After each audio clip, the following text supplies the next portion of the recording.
a lesson for my teacher. I lived on the Mosque Street in Rameshwaram, a city famous for its Shiva temple. Every evening, on my way home from the mosque, I would linger near the temple.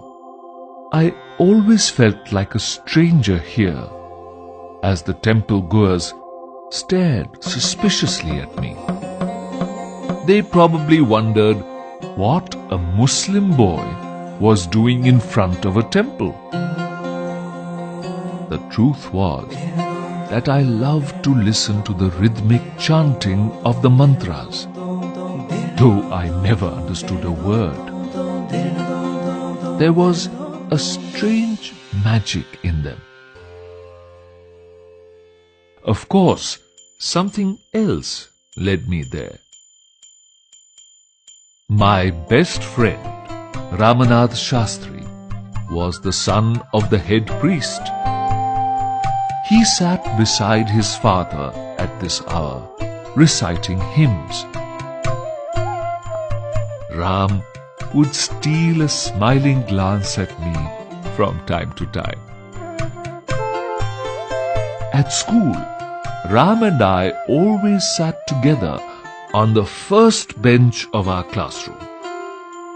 We were like brothers. However, being a Hindu priest's son, he wore a sacred thread, while my white cap marked me as a Muslim. One day, when we were in the 5th standard, a new teacher came to our class. He looked strict. He went around the class, tapping his cane on his palm, and stopped before us. "You, the one in the white cap, how dare you sit beside the temple priest's son?" he shouted. "Go sit on the last bench." I felt hurt. With tears in my eyes, I picked up my books and shifted to the last row. Ram and I wept together silently after school. We thought we would not be allowed to be friends anymore. When I reached home that day, my father looked at me and asked, "Were you crying? What's wrong, son?" I recounted the whole incident to my father, while Ram also told his family the same story. Early the next morning, Ram came running to our house and said, "Father has asked you to come to our house immediately." I was terrified. I thought I was in for some more trouble. We hurried back to Ram's house. My heart skipped a beat when I saw our new teacher standing there.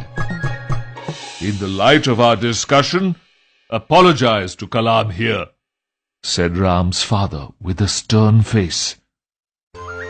I could not believe what I had just heard.